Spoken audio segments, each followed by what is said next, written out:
Motherhood is incredible, but in today's fast-paced world, it can be challenging and highly pressured. In today's podcast, we chat to Zoe Blaskey, founder of Motherkind and the host of the Motherkind podcast, to find out how we can navigate these challenges and have a calmer and better day.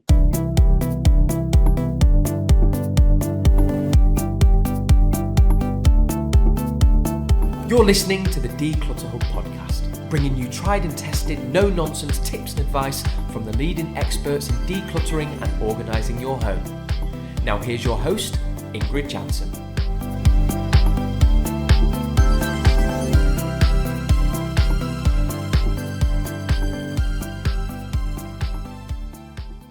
Hello and welcome, listeners. I'm Ingrid. If you're new to the Declutter Hub podcast, you're so welcome. What you'll find is that we try and find the fun factor in the serious business of decluttering. And if you've been here for a while, you know exactly what we mean. So thank you so much for listening. If you'd like to get involved in conversations related to this podcast, it all takes place in our free Facebook group. So come and join our lovely, warm and supportive community. Go to declutterhub.com/group to find out more. Hello, Zoe. A very warm welcome to the Declutter Hub podcast. We're so delighted that you're here. Oh, thank you for having me. Now, you are a podcast pro. You've got a podcast yourself called Motherkind. And of course, I'm interested to hear, how did it all come about? Why did you set it up? What happened? So when I became a mum 8 years ago, which I can hardly believe, the bit that I found hardest about it was what was going on with me. I've always had quite a loud inner critic, a part of me that says that I'm not doing things right and I need to try harder. But when I became a mother, I found that got much, much, much louder, and I was putting a huge amount of pressure on myself. I was also really underprepared for the identity changes, the changes in my relationship, the changes with my body, with my brain, with my work. No one was really talking at that time about what motherhood really meant. And a lot of the podcasts and the content were very celebrity led. And what I wanted to do was really understand from experts who had studied, decades in the fields of psychology, anthropology, parenting, somatic experts, mind-body experts, well-being experts, to really help me understand A, what was happening to me, and B, what I could do about it. Mm-hmm. So I started the podcast. It was never planned to be a business or become what it has today. I started it for me. And I'm just really grateful that it turns out millions of other mothers felt the way that I did, mm-hmm. and wanted the type of solutions and ideas that I did as well. So we've now done over 450 episodes, I think. We've been going for 7 years. We've never missed a week of the podcast, which I'm super proud of, although a little bit tired. So I hear you. This is podcast episode 306 and going, 6 years as well. Never missed a week, never put on the same podcast twice. And I hear you. We have done that. You need to re-release. That gives you a little break. We do sometimes do a re-release. But I'm super proud of it. I'm super proud of it because, not because of any of the external successes really, although there's been many. It's more about the messages that I get every day from mothers telling me how my work and the guests I've had on have really changed their experience of motherhood and have given them validation and support, but also a toolkit for how they can navigate this season of their life. Yeah. And when we were in contact last week, I did ask you what kind of things would you like to come up? And the list you send me are so linked to, decluttering and organizing people's homes as well. All of the things that you mentioned, I'm like, we have the same things, the same topics. And I think you focus on motherhood, but I think it's so relatable to people in general who are just overwhelmed with lots of things they have to do in their lives. And I thought, how fabulous to have you on and talk about these things, because I think we put so much pressure on ourselves And there's so many external pressures as well to do all the things and get it all right. And, my son is 18 now, my daughter is 16, and I'm like, where's it gone? Where have the years gone? It's gone so quickly, and so much has happened. And there's so many things that when you become a mom change, but I think it's also the world is changing at such a fast pace as well that it's hard to keep up. Yeah, exactly. Yeah. And, I think I talk a lot about the pressures that we put on ourselves. And I think that really links to the work that you both do as well. And, I think so much of that pressure comes from internally, but also so much comes from externally. And I think when you can work out, is that pressure coming from me, and where is that pressure coming from, and why am I putting myself under that pressure? And then I think when you can also understand, or is it coming from externally, I think you can really begin to free yourself from some of that pressure, because pressure often comes from fear. Like what is underneath pressure is fear. Often with mums, a fear of not doing it right for our children, often a fear of not looking like a good mum, often a fear of not seeming like we're on top of things, or we're perfect, or letting our children down is a huge one. And I think when we can address the fears underneath the pressure, that's when the real change happens. Because fear is, you never want a life driven by fear, because fear is an unhelpful compass. It's also often wildly inaccurate. Our fears, our biggest fears, often rarely come to pass. So yeah, I think the idea of pressure is fascinating to me. And when I had that insight about, I also do lots of coaching, and I'd sit for thousands of hours with these mothers, and as they were telling me about this pressure, I really saw time and time again the most pressure they were putting on themselves is where they felt most afraid of failing.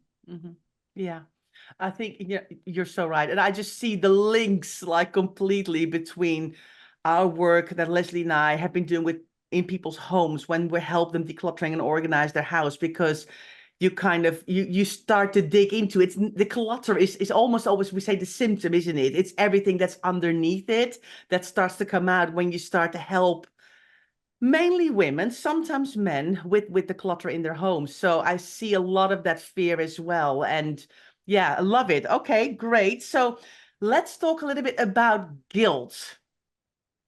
Yeah. So guilt is a massive one. And I think it's just absolutely fascinating that guilt in everyday life means one thing, and then you put that word mum in front of it and it suddenly means something totally different. And often actually it's not guilt. So guilt is actually quite a useful emotion when we use it appropriately. So guilt is actually when we've done something wrong that goes against our values, that we want to say sorry for, make amends, and then maybe change our behavior going forward. So actually guilt helps us become who we want to be often. It helps us to stay true to who we are. It's actually really useful, and it's only psychopaths who feel no guilt at all. So we don't want to feel no guilt at all, because that would mean that we don't have any empathy or compassion, or we're not connected. So I think actually guilt can be a really productive, good emotion. But what happens is you put that word mum in front of it, and it's so all consuming and all pervasive that it's actually got its own phrase, mum guilt, because there's no dad guilt, there's no work guilt, there's no human guilt. It's just guilt, right? So the fact that when we put that word mum in front of it, what happens is it actually becomes not guilt at all. So often we feel guilty about things that actually we haven't done anything wrong. We're just trying our best. We're just imperfect humans doing the absolute best we can, but we pile on this pressure. So a lot of what we call guilt in motherhood is actually tension. It's actually just wishing we could be two places at once, or cut ourselves into four and be, at work, at home, with one child, with the other child, and with our partner. That's a lot of it is just tension. And I think the moment tension's like pulling a rope, and I use this analogy, we just need to drop the rope and just accept that feeling of being pulled and wishing that you could be in more places at once is just it's a part of life, but it's a massive part of motherhood. And the quicker that someone can accept that, the better, because then you stop feeling guilty. It's like, I don't feel guilty for going to work because I'm doing nothing wrong.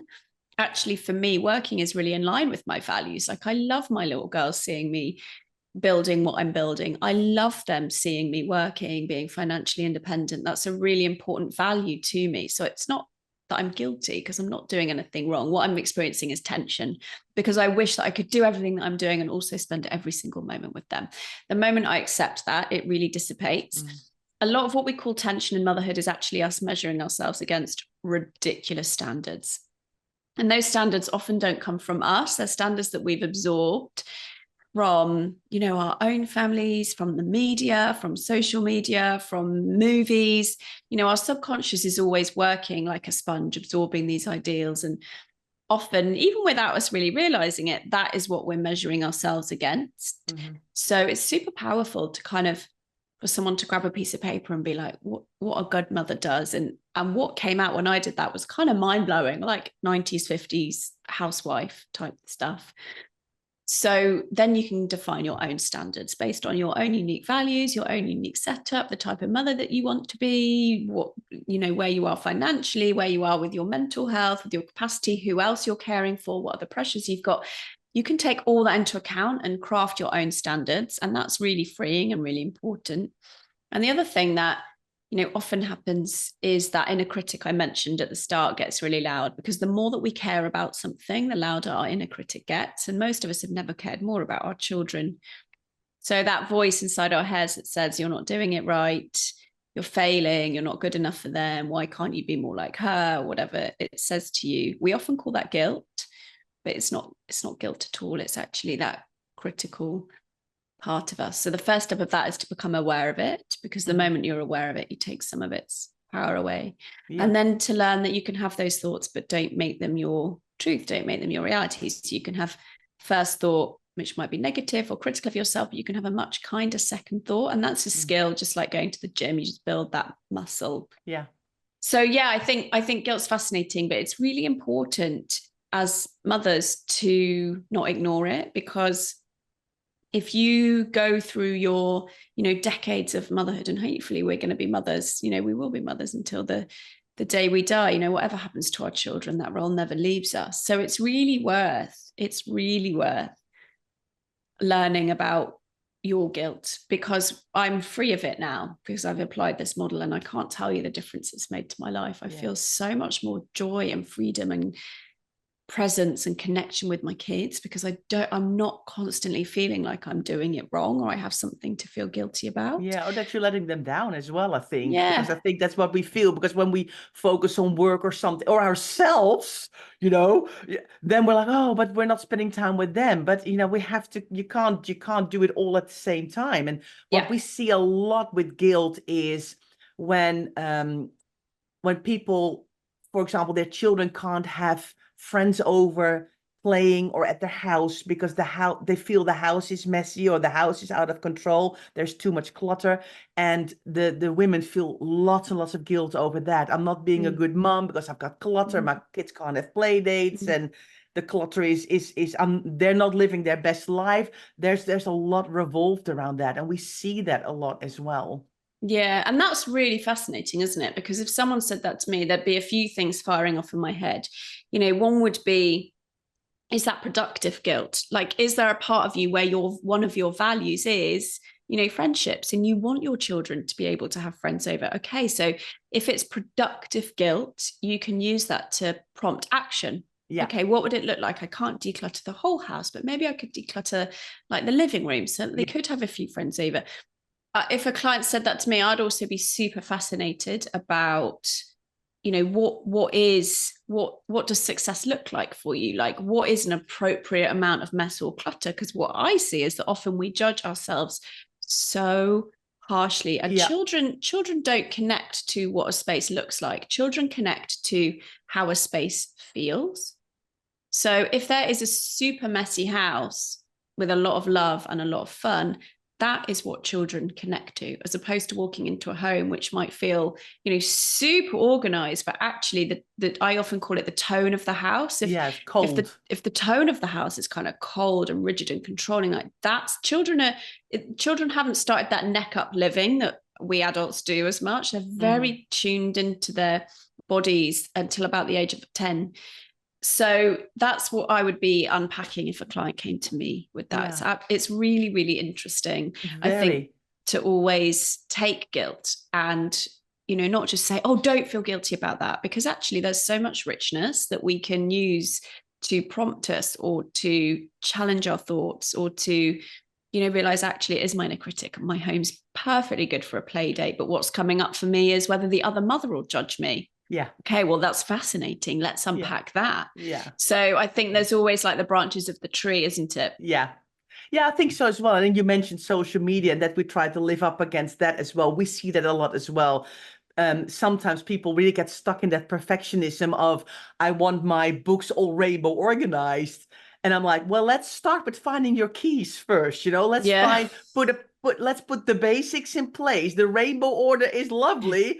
But I mean, I'm a very organized person and my books are not in rainbow order. And I can still find them because they're all on the bookshelf. They all have a home. And I think sometimes people get really struck down with a perfectionism. If they can't do it perfectly, they're not going to do it at all.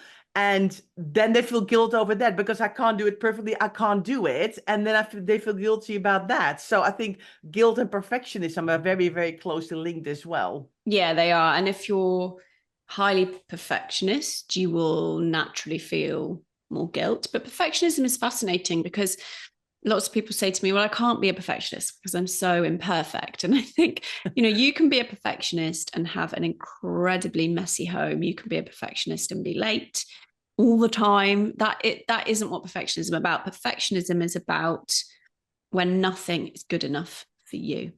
So you might declutter one room, and if you're a perfectionist, you will have an inner voice that says, well, what about the others? Yeah. You've got so much to go. The perfectionist voice doesn't let us see what we have done and we are doing. It only focuses on what we haven't done and we're yet to do. It's almost like a kind of cruel hamster wheel, perfectionism. It just keeps you going, which is why women who suffer from perfectionism often burn out very quickly because they're not able to sit down and go, do you know, I decluttered one drawer today and that is a win. If you've got that perfectionist mindset, you won't be able to see that that's a win. You'll be like, what about the rainbow bookshelves? What about the fact that I still can't, have friends over or whatever it is? So I really, if anyone's listening who has that perfectionist mindset that keeps them just on to the next, it's really important to start that practice of recognizing what you have done instead of the perpetual focus on what you haven't.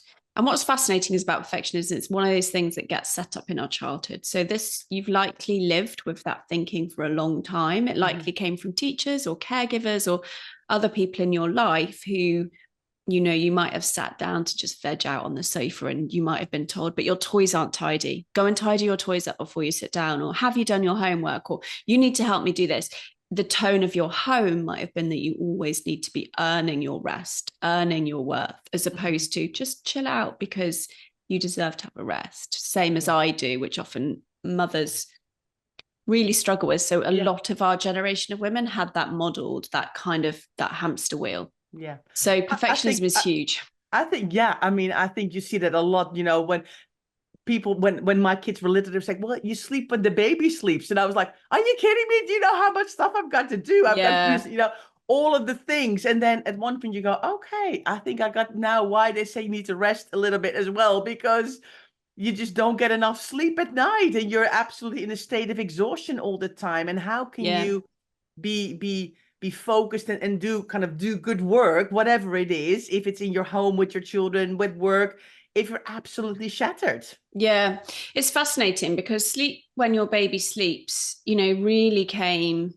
from a time, I think, when mothers had much more support around them. In the last 100 years, motherhood has changed almost unrecognizably from how it would have been. Many mothers would have lived close to their mums who were having babies younger. So their mothers wouldn't have been needed to be cared for themselves as well. They would have actually been far more actively involved. We hadn't had the huge shift to urbanization with lots of people moving into the cities and away from where they grew up, away from their sisters, brothers, aunts, uncles. So I think sleep when your baby sleeps is incredible advice if you have someone doing all the jobs that don't go away when you have a baby. Because the reality is, if you slept every time the baby slept, there would probably be, no food to eat and no clean clothes, because sadly what happens is mothers take on the majority of that domestic load as well as caring for the baby. So it's one of those ones that makes a lot of sense from a nervous system point of view, from a somatic point of view, from a depletion point of view.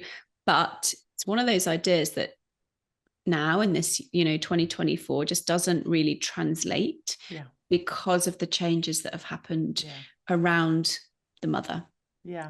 And I think as well, I think it's the same with, that's still a lot of the chores in the home, whether it's the children and also all the house chores. Still, the load is still a lot with the women, isn't it? Yeah, it's about 70% of the domestic and mental load falls to the woman currently. It's changing, and every time they do a study, every 5 years that study's done, it's changing, and I can see it's changing in my community and with my clients, but it's not changing at the rate which our work is changing. So we're in this kind of perfect storm at the moment where we've got more mothers doing paid work than at any other point in history, but also still doing 70% of the domestic childcare, default parent, domestic load, mental load. So that is why I think we get the statistics that I talk about a lot in my book around burnout. 93% of mothers would reach the threshold for burnout. And I think that's why, we're in this really kind of perfect storm of where we're, doing a lot of paid work and a lot of unpaid work. And the number of hours that the average mother works a week is equivalent to 2.5 full-time jobs. So it's a lot. It's about 98 hours paid and unpaid work a week.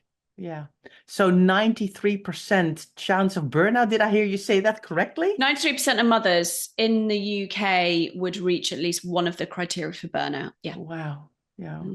It's not surprising, is it? And I think on top of that, with work, with the kids, we also, have indeed all the household chores, the work at home that needs to be done.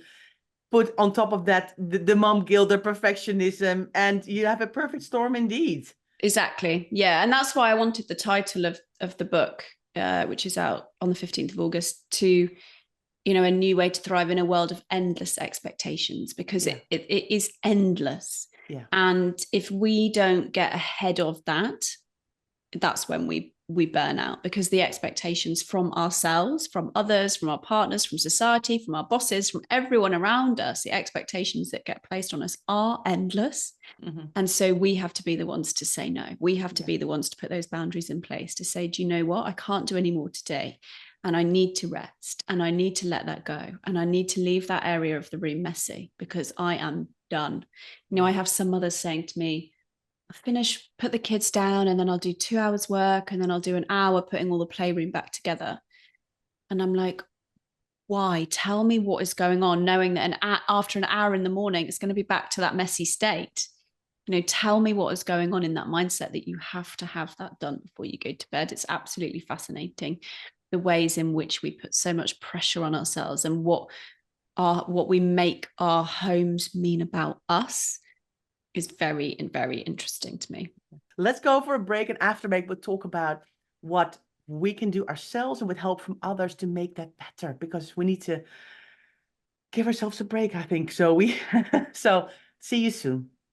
Hi everyone, welcome back. I'm chatting to Zoe Blaskey from Motherkind, the Motherkind podcast, the Motherkind book coming out this Friday, the 15th of August. So lots going on. Zoe, we talked before the break a lot about guilt, burnout, perfectionism.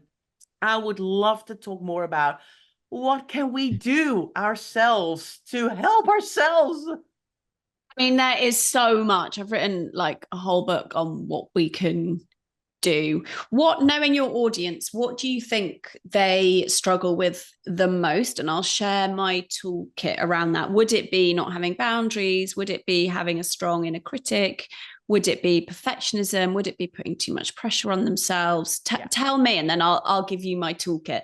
Yeah, I think it's definitely people who have clutter put a lot of pressure on themselves. Okay. And I think perfectionism we see a lot as well. So, but I think it's probably a combination of all of these things, to be honest with you. That's it. They don't. Well, the first thing that I always recommend is that often the external is just a reflection of the internal.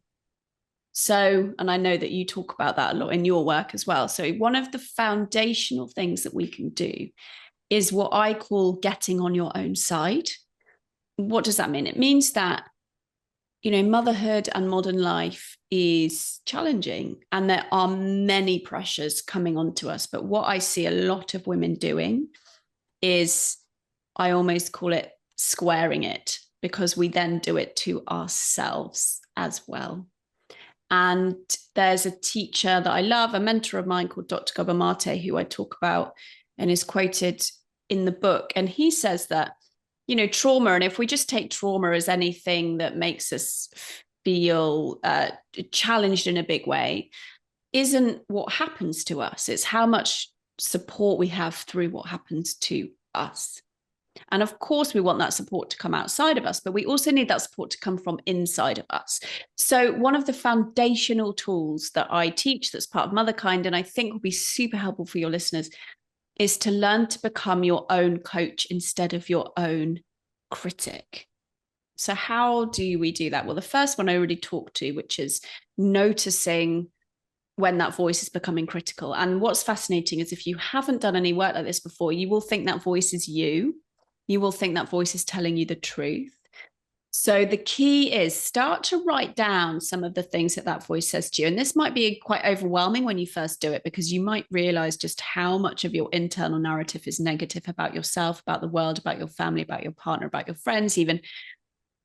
Write it down and then start to look for evidence, even like chinks of evidence that maybe that's not the whole truth. So if you're saying to yourself, I'm a terrible mother, start for looking at chinks of evidence that might not be true. So start to look at when your child comes up and says, I love you, mummy. Okay, well, I can't be a terrible mother if my kid's saying they love me. Yeah. Or if when you see your child out and about and they do something kind, or when the teacher says, he did something super, super kind and compassionate in class today, that is all evidence. And you have to start building up that evidence bank.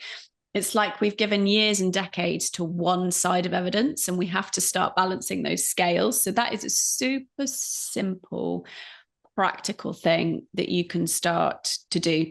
The other thing is that so much of our lives is run by what we believe about ourselves. So about 98% of our behavior is driven by our unconscious beliefs about ourselves, about the world, about our homes. So it's really powerful, and it's actually a kind of very quick shortcut to a big amount of change in how you feel about yourselves and your life, is to get into the beliefs, because they're like the operating system. They're like the map. It's like an invisible map that we're living by, but we're not seeing it. So start to think about, what do you believe about yourself as a mother? What do you believe about yourself as a partner? What do you believe about yourself as a homeowner? And start to get some of those beliefs out, because typically, not always, but typically our beliefs about ourselves are quite negative. They're quite limiting. They're often based in one thing that one person said to us when we were little that actually is not true anymore.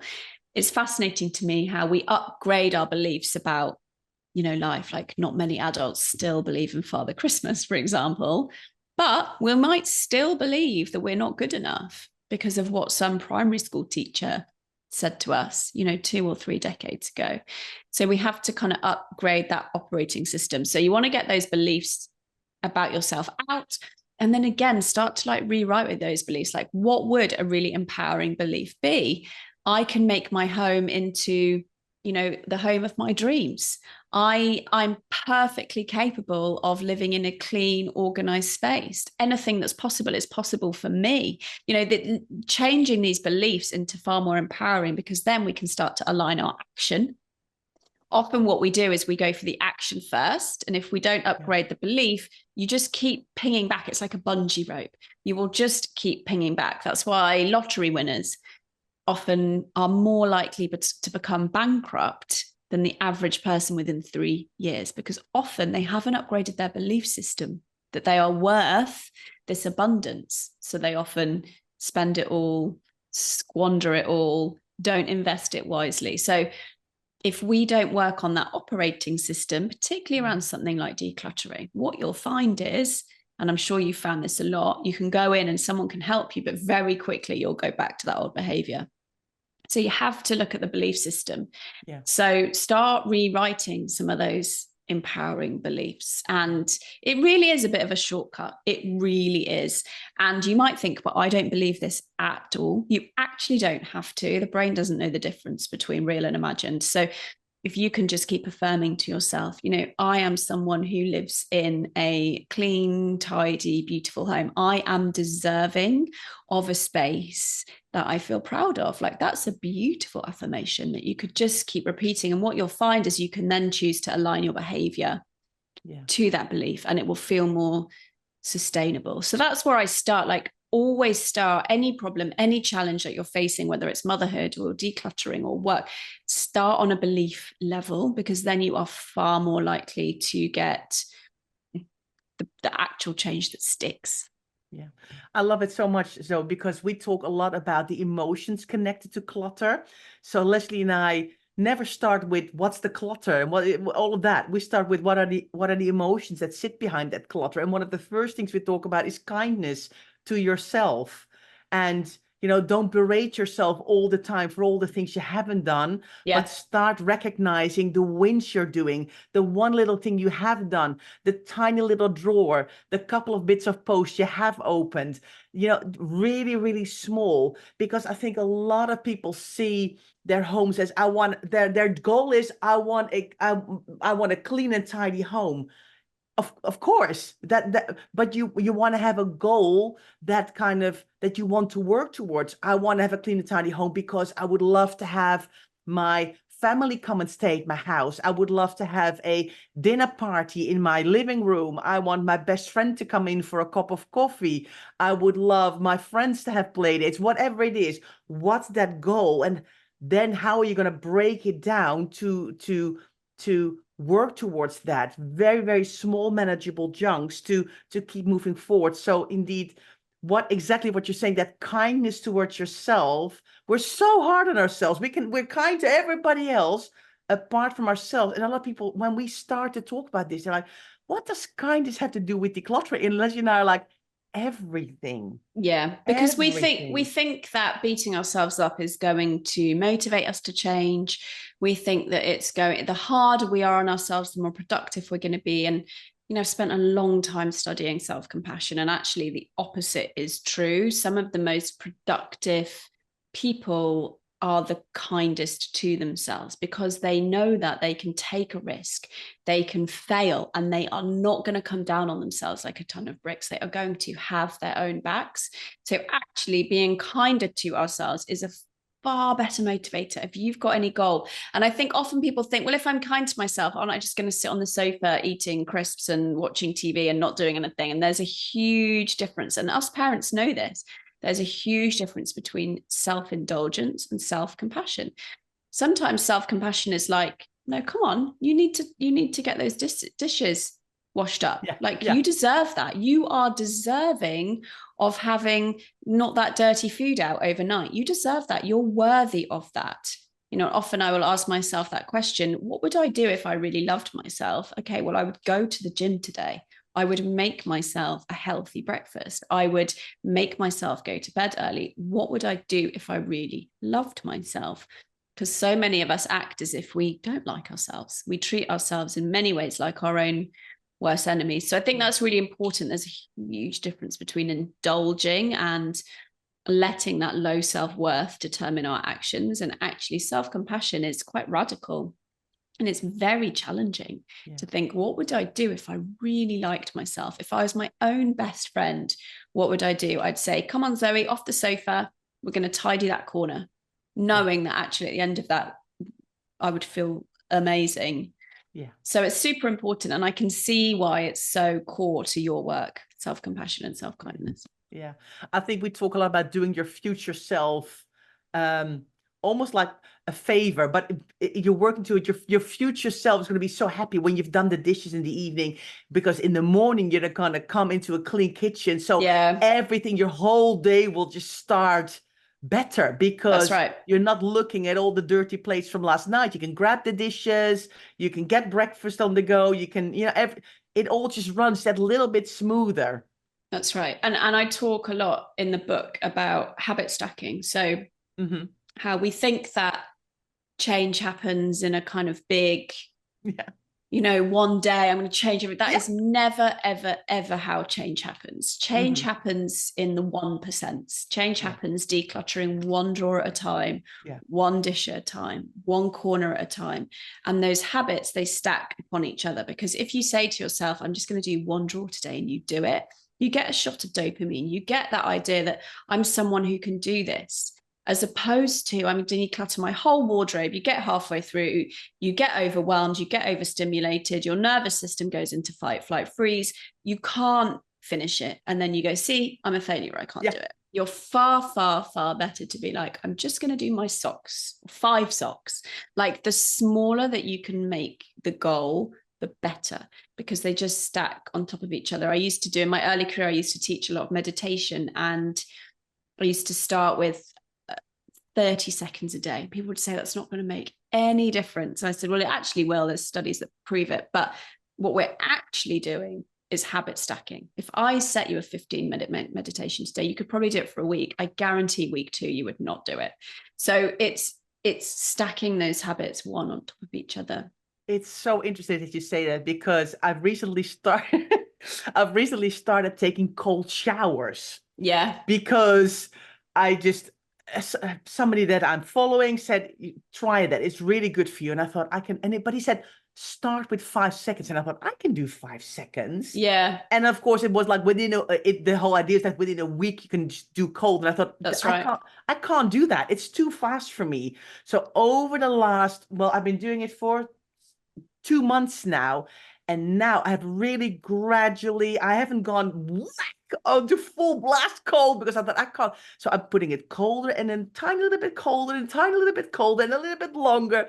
And now I'm like, wow. And I'm still, I'm not where I want to be, but I'm doing so much more, and I'm enjoying it so much. I was telling my friends about it last week, and they were like, are you kidding me? Why would you do that? And I was like, I don't know, but it feels really good. Yeah. And I don't know if I have enough energy, because it says it gives you lots of energy, really good for your heart, and it gets your heart pumping. I don't feel that big change yet, but I just feel better. And this morning in the shower, I kind of out of habit turned the shower. And I went, no. You still have to do your cold shower, turn the shower back on. And I was really proud of myself for not just kind of leaving it, but going, but I'm doing this as part of my thing now. But I've been doing it 2 months every day. Yeah, and, that's it. 5 seconds longer. That's it. I think the thing I do a lot of cold sea swimming, and I think the thing is that you kind of teach yourself that you can overcome a challenge. Yeah. And I always think if you start your day by doing something really hard, what you're really doing is you're saying to yourself, I can face any challenge that comes at me today, because I've already stood under icy cold water for 5 seconds. So I think there's absolutely all the physiological benefits, but I think there's a lot of emotional benefits to doing hard things. So often we avoid doing hard things, but actually it's in that discomfort that we grow. It's in the discomfort that we actually get out of our comfort zone, and that is where the growth is. There's no growth in the comfort zone. You're not going to grow as a person, you're not going to grow as a mother, you're not going to grow at all if you stick in your comfort zone. So actually teaching ourselves to get out of that comfort zone is where all the growth comes from. In every single area of your life, that is where growth comes from, is being a little bit uncomfortable. But we have to do it sustainably and gently. Yeah. So how with all of the things, right? So how do we put those boundaries in? Is it really just a matter of saying no? I mean, it can be. It depends. It depends what it is. Boundaries are essentially, what boundaries are limits that you put in your life. I talked about that title that I use in the book, Endless Expectations. If we don't have boundaries, we really live as if we have endless energy, endless amounts to give, that we're limitless, because boundaries are just limits. Yeah. So there are external boundaries, which are the limits that we put with other people, which might be, I'm not available for email after 9 p.m. I can't do meetings before 9 a.m. I whatever it might be, to your in-laws, you're not allowed to drop in. I want at least an hour's warning, or I don't do overnights until my children are this amount of age, whatever it might be. There are millions of examples of external boundaries. Yeah. And then there are internal boundaries, which is a little bit, you have an internal boundary with your cold shower, which is a promise that you keep to yourself. I do at least 5 seconds of cold shower every single morning. So internal boundaries can be around our social media use, our diets, our bedtimes, anything, our homes. So the way to determine where you need a boundary is often where you feel a little bit resentful, or you feel a little bit taken advantage of, or a bit pissed off. That's often a sign that you might need an external boundary. So if your boss keeps emailing you at 10 p.m, but you keep replying and you're really annoyed about it, I would say, okay, that's actually not on the boss, that's on you. You need a boundary. Have you communicated that this doesn't work for you? If not, why not? And how would we do that? The same with, this comes up a lot with in-laws and parents and grandparents and family and friends. And, people say, I'm just so frustrated. They keep doing this. And I will often say, okay, have you communicated? What's your boundary? Like, do they know your operating manual of your family? Because we all have them. It's just that they're often invisible. And then when someone crosses over it, like shoes off in your home, like often people have this invisible rule. I want people to take their shoes off in my home, but they don't say it. So then people are, and they're kind of getting annoyed, but it's like, you haven't made that visible. We have to make our limits and our rules visible. And often people will take that really well. The people that don't take that really well, you need more boundaries with. Those are the people that you need to be quite limited with in terms of communicating your boundaries, because those also tend to be the people who will take and take and take from you. So boundaries are really, really, really important. And in the book, I give lots of examples of boundaries. I tell you exactly, almost like a script of how to work out, what yours need to be and how to set them. I tell you what to do if someone reacts to them. It's a whole thing, because boundaries are so important. Otherwise, we just live as if we don't have any. And we all do. We all have them. We have them, our bodies tell us when we have them, when we tense up or when we feel annoyed. It's just that often we're not communicating them outwards. Yeah. We see that a lot with gifting and presents, right? Oh, yeah. So people then go on a decluttering journey. They're really proud of that. They're making small changes in their homes, moving forward. And then parents, grandparents, in-laws, whoever it is, come in. And every time they come, they bring something for the children. Yeah. They bring a gift. They bring things. Or food or whatever it is. They indulge. And of course, it's a bit of a saying like, oh, when you're grandparents, you can spoil the grandkids, But there's a difference between, I think, spoiling them with attention or whatever, instead of shoving stuff through the door all the time. So we see then the moms or the owners of the home get frustrated and go, I'm working so hard here to let the stuff go down. And every time you come and visit, here goes another bag. Or when you take them out for the day, they come back with pencils and soft toys and blah, blah, blah, blah, blah.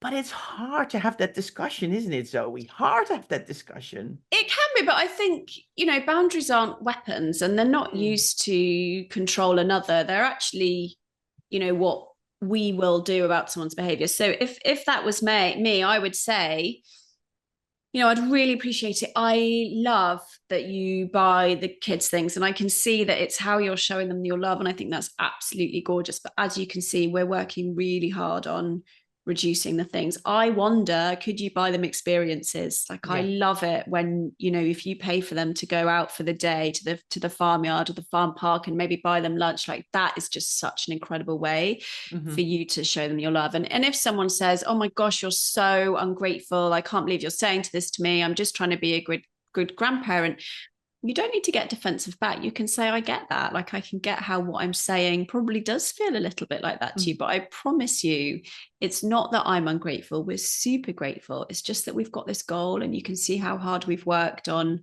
decluttering. And if you continue to bring, this amount into the home, what I'm going to have to do is just give it to the charity shop. And I really don't want to do that with your hard-earned money. So I wonder how we could work forward with this. It doesn't need to be an argument, and it depends on the person on the other side. If they're an understanding, kind person, they're likely to get it. And if someone is setting a boundary like that with you, it is a sign that they want you in their life. They're doing something hard because they want to be honest with you. That says so much about your relationship. That says that actually they probably really love you. They really care about you, because if they didn't, they would either just take the stuff and lob it out in the bin, or, to the charity shop that afternoon and not say anything to you, but slag you off to everyone else in the family, or they would just cut you out. Or, the fact that someone is having that courage to tell you how they feel on the inside. Whenever anyone sets a boundary with me, I always celebrate, because I think they must think that our relationship is that important to them, that they want to bring more honesty into it, or that they think that I'm the sort of person who can hear this and I will respect and honor them. So I think if you're listening to this, maybe you are a grandparent and you've had that sort of boundary set with you, I would take it as a real positive, because over time, if people don't set those boundaries with you, the relationship just becomes more and more distant. And we all have examples of that, where we've kept quiet to try and make it more comfortable in the short term. Well, short-term comfort always brings long-term discomfort, always. That's the kind of trade-off. I'm going to make it easier today, but ultimately this is going to build up over the years until we have a massive row, and it'll never be about the thing that we have a massive row about. It would have been the decade before of things that we've ignored and not spoken about. So it's hard. Like, I would never say it's not hard. I still find it hard, and I teach this stuff, but I think I just remember that it's a sign that I honor and respect the other person, that I'm willing to make myself uncomfortable enough to be honest with them. Love it. Yeah, I love it. Well, that sounds amazing, and I can't wait to read your book, Zoe. I mean, it's coming out soon. You've got a lot of examples about indeed boundaries and things like that in your book, you said. Can you tell us a little bit more? When is it coming out exactly? Where can people find it? So it's out on the 15th of August, Thursday, the 15th of August. It's anywhere you buy your books. Amazon, Waterstones, on my website, anywhere that you would get a book, you can find it. And it's really a manual and a guide for the modern mother to start to take back a little bit of her own power, and to start to have a motherhood that feels more, I guess, of how many of us thought it would feel, which is kind of joyful and energizing and connecting and fun. That is why I wrote it, because I think that's the motherhood that we all deserve. But so many of these things, like guilt and pressure and perfectionism and being the good girl and wanting to please and not wanting to put boundaries in and feeling judged, all of that gets in the way. And those are the things that I talk to, and I give, hundreds of tools, little quick things that you can do to start to really change how you feel about yourself, how you feel about your life. And it's been called Life Changing, which is really, really, really incredible for me to hear, by Red Magazine and many early readers. So if anyone is a mother, and it's not about the age of your child, because the book isn't about parenting, it's about you. So I have mothers of 10-day-olds read it, telling me that it's going to change their motherhood, and mothers of teenagers and even grandparents telling me that it's had a huge impact on them too. So it's not about the age of your child, it's a book about you, the mother.